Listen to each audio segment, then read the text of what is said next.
ಧನ್ಯವಾದಗಳಿಗೆ ಪುಡಮಟ್ಟು. ವೇದಿಕೆ ಮೇಲಿರುವ ಗಣ್ಯರೇ, ಅಣ್ಣ ತಮ್ಮಂದಿರೇ, ಅಕ್ಕ ತಂಗಿಯರೇ ಮತ್ತು ಪುಟಾಣಿ ಮಕ್ಕಳೇ, ಈ ದಿನ ಭಜನಾ ಮಂದಿರ ಪ್ರಾರಂಭೋತ್ಸವದ ಕಾರ್ಯಕ್ರಮ ಇದು ತುಂಬ ಅವಶ್ಯಕವಾಗಿತ್ತು. ಯಾವುದೇ ಆಗಲಿ, ನಾನು ಎಷ್ಟೋ ಸತಿ ಮಠಕ್ಕೆ ಹೋದಾಗ ಅಲ್ಲಿ ಪ್ರಸಾದ ನಿಲಯ ಕಟ್ಟಿದ್ರು, ಏನು ಬುದ್ಧಿ ಇಷ್ಟು ದೊಡ್ಡದು ಕಟ್ಟಿಸ್ತಿದ್ದೀವ ಅಂತ ಅಂದಾಗ ಅವತ್ತು ಆ ಮಠಕ್ಕೆ ಇದು ಪ್ರಸಾದ ನಿಲಯ ತುಂಬ ದೊಡ್ಡದು ಅಂತ ಅನ್ನಿಸ್ತು. ಇವತ್ತು ನೋಡಿದ್ರೆ ಅದೇ ಚಿಕ್ಕದಾಗಿದೆ. ಆಮೇಲೆ ಅವರು ಎಲ್ಲಿ ಕಾಲಿಟ್ಟುವ ಅದು ನಾವು ಎರಡನೇ ದೇವರು ಅಂತ ಅನ್ಬೋದು. ನಾವು ದೇವ್ರನ್ನ ಎಲ್ಲೂ ನೋಡೋಕ್ಕಾಗದೇ ಇಲ್ಲ, ನಮ್ಮ ಕಣ್ಮುಂದೆನೇ ಇದ್ದಾರೆ. ಆ ದೇವ್ರನ್ನ ನಾವು ನೋಡ್ಬೋದು. ಯಾಕಂದರೆ ಅವರು ನಮ್ಗನ್ಸುತ್ತೆ ಗುರುಗಳು ಕೆಲಸ ಭಾಳ ಸುಲಭ ಅಂತ. ಆದರೆ ನನಗೆ ಅವ್ನು ನೋಡಿದಾಗಲೇ ನನಗೆ ಚಳಿ ಜ್ವರ ಬಂದ್ಬಿಡುತ್ತೆ. ಏನು ನೋಡಿ, ಇವತ್ತಿನ ದಿನ ಅಮಾವಾಸ್ಯೆ, ಅಲ್ಲಿ ತುಂಬ ಜನ ಭಕ್ತರು ಕಾಯ್ತಾ ಇದ್ದಾರೆ. ಆಮೇಲೆ ಅಲ್ಲಿ ಬೆಳಗ್ಗಿನ ಎಲ್ಲ ಕಾರ್ಯಗಳನ್ನು ಮುಗಿಸ್ಕೊಂಡು ಅಲ್ಲಿ ಮಠಕ್ಕೂ ಬಂದು ಮತ್ತೆ ಇಲ್ಲಿಗೂ ಬಂದು ಪ್ರತಿಯೊಂದು ಸಭೆಗೂ ಅವರು ಎಲ್ಲ ಕಡೆಗೂ ಬಂದು ಅಟೆಂಡ್ ಮಾಡಿ ಮತ್ತೆ ಮಠಕ್ಕೆ ಹೋಗಿ ದಿನ ಅವ್ರು ನನ್ನ ಅಂದಾಜು ರಾತ್ರಿ 12 ಆಗುತ್ತೋ 1 ಆಗುತ್ತೋ ಗೊತ್ತಿಲ್ಲ. ಅವ್ರು ಅದು ಒಂದು ದಿವಸ ಅಲ್ಲ, ಪ್ರತಿನಿತ್ಯ ಇದೇ ಥರ ಅವರ ಜೀವನ ಶೈಲಿ ಇರುತ್ತೆ. ಅದನ್ನ ನೋಡಿದಾಗ ಅನ್ಸುತ್ತೆ ನಮಗೆ ಬೇರೆ ದೇವ್ರನ್ನ ನೋಡೋದು ಬೇಕಾಗದೇ ಇಲ್ಲ, ನಮ್ಮ ಗುರುಗಳಿಗೆ ನೋಡಿದ್ರೆ ನಾವು ದೇವ್ರನ್ನ ನೋಡ್ದಂಗೆ ಆಗ್ಬಿಡುತ್ತೆ ಅಂತ. ಮತ್ತೆ ಶಿವಪ್ಪನವ್ರು ಹೇಳಿದ್ರು, ನಾನು ಇದೇ ತಾಲೂಕಿನಲ್ಲಿ ಹುಟ್ಟು ಬೆಳೆದವನು. ನಾನು ಒಂದು 20 ವರ್ಷದ ಹಿಂದೆ ಬಂದಾಗ ಇದೊಂದು ಸಣ್ಣ 25 ಗ್ರಾಮದ ಹಳ್ಳಿ. ಇವತ್ತು ನೋಡಿದ್ರೆ ಅನ್ಸುತ್ತೆ ಇದು ಒಂಥರ ಈಗ ಬಾಣವರನೋ ಚಿಕ್ಕ ಅರಸೀಕೆರೆನೋ ಆದಂಗೆ ಆಗಿದೆ. ಆಮೇಲೆ 2ನೇ ಮಠ ಆದಂಗೆ ಆಗಿದೆ. ಖಂಡಿತ ಇದು ಅಕ್ಷರಕ್ಷರ ಸತ್ಯ ಇದು. ಈ ಮಠದಲ್ಲಿ ಇದೇ ರೀತಿ ಹಿಂಗೆ ಮುಂದುವರಿಲಿ, ಇನ್ನೂ ಅಭಿವೃದ್ಧಿ ಹೊಂದಲಿ ಅಂತ ಹೇಳ್ತಾ ನನಗೆ 2 ಮಾತಾಡೋಕ್ಕೆ ಅವಕಾಶ ಕೊಟ್ಟಾಗ ಎಲ್ಲರಿಗೂ ನಾನು ನಮಸ್ಕಾರ ಅಂತ.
ಮಲ್ಲಿಕಾರ್ಜುನ್ ಅವರು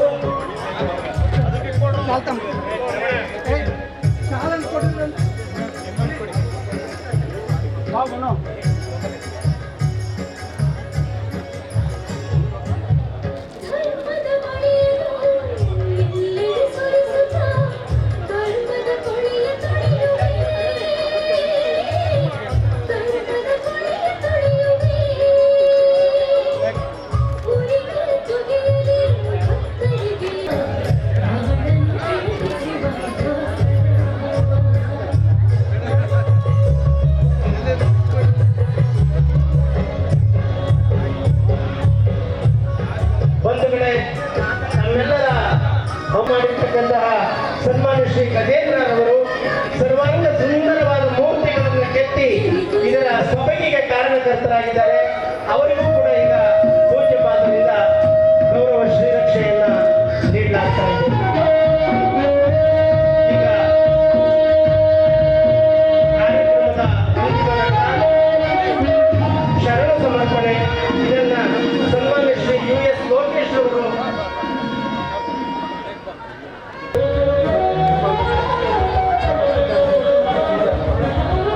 ಶ್ರೀಯುತರಾದ ಸಂಗಪ್ಪನವರು ಕಾಳಮ್ಮ ಸಂಗಪ್ಪನವರು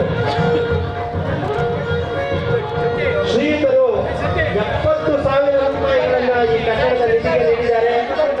ದಯಮಾಡಿ ಅವರು ಆಗಮಿಸಿ ಪೂಜ್ಯಪಾದರಿಂದ ಆಶೀರ್ವಾದವನ್ನ ಪಡೆದುಕೊಳ್ಳಬೇಕಾಗಿ ಪ್ರಾರ್ಥನೆ. ಶ್ರೀಮಾನ್ ಕಾಳಮ್ಮ ಸಂಗಪ್ಪನವರು, ತೆಲುವನಹಳ್ಳಿ.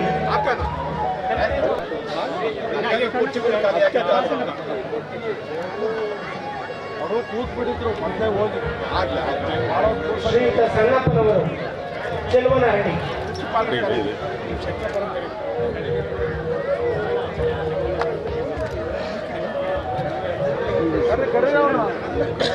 ಹಾಲಾದಾಯ್ತು ಮಾಡೋನು ಹಾಲು ಆಗಲ್ಲ ಪಾಪ ಆಗಲಿ ಹಾಕು ಮಾಡು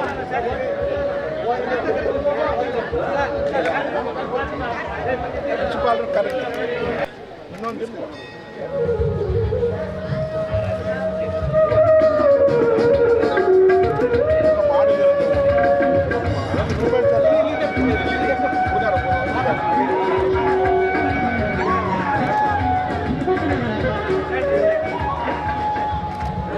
ಇನ್ನೊಂದು ಶಾಲು ಆರೋಗ್ಯ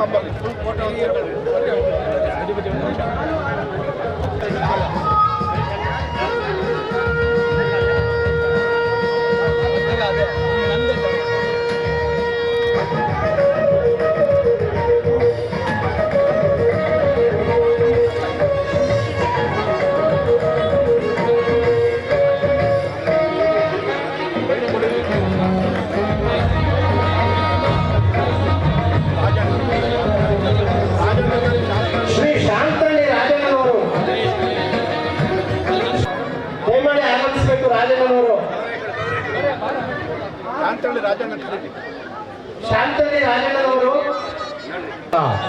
ಯಶಸ್ವಿಯಾಗಿ ನಡೆಸಿಕೊಟ್ಟಿರ್ತಾರೆ. ಅವರಿಗೆ ಸದ್ಭಕ್ತರ ಪರವಾಗಿ ಹೃತ್ಪೂರ್ವಕವಾದಂತಹ ಧನ್ಯವಾದಗಳು. ಹಾಗೂ ಈ ಒಂದು ಕಾರ್ಯಕ್ರಮಕ್ಕೆ ಮುಖ್ಯ ಅತಿಥಿಗಳಾಗಿ ಶಿವಪ್ರಸಾದ್ ಅವರು ಆಗಮಿಸಿದ್ದು ಕಾರ್ಯಕ್ರಮವನ್ನು ಯಶಸ್ವಿಯಾಗಿ ನಡೆಸಿಕೊಟ್ಟಿರ್ತಾರೆ. ಅವರಿಗೂ ಹೃತ್ಪೂರ್ವಕವಾದಂಥ ಧನ್ಯವಾದಗಳು. ಹಾಗೂ ಪ್ರಕಾಶ್ ರಘು ಅಭಿಯಂತರು, ಇವರಿಗೂ ಸಹ ಹೃತ್ಪೂರ್ವಕವಾದಂತಹ ಧನ್ಯವಾದಗಳು. ಹಾಗೂ ಈ ಕಾರ್ಯಕ್ರಮದಲ್ಲಿ ಭಾಗವತ ರೇಣುಕಯ್ಯನವರು ಉಪನ್ಯಾಸಕರು, ಅವರಿಗೂ ಸಹ ಹೃತ್ಪೂರ್ವಕವಾದ ಧನ್ಯವಾದಗಳು. UK ಶಿವಪ್ಪನವರು, ಅವರಿಗೂ ಸಹ ಧನ್ಯವಾದಗಳು. ನರೇಂದ್ರಪ್ಪನವರು, ಕುಮಾರಸ್ವಾಮಿಗಳು, ನಿವೃತ್ತ ಅಭಿಯಂತರು, ಇವರಿಗೂ ಸಹ ಹೃತ್ಪೂರ್ವಕವಾದಂಥ ಧನ್ಯವಾದಗಳು. ಹಾಗೂ ಈ ಒಂದು ಕಾರ್ಯಕ್ರಮಕ್ಕೆ ಆಗಮಿಸಿರ್ತಕ್ಕಂಥ ಶ್ರೀ ಸಿದ್ದಮಲ್ಲಾರ್ಯ ಪ್ರೌಢಶಾಲೆ, ಪುರದಳ್ಳಿ, ರಂಗನಾಥ ಪ್ರೌಢಶಾಲೆ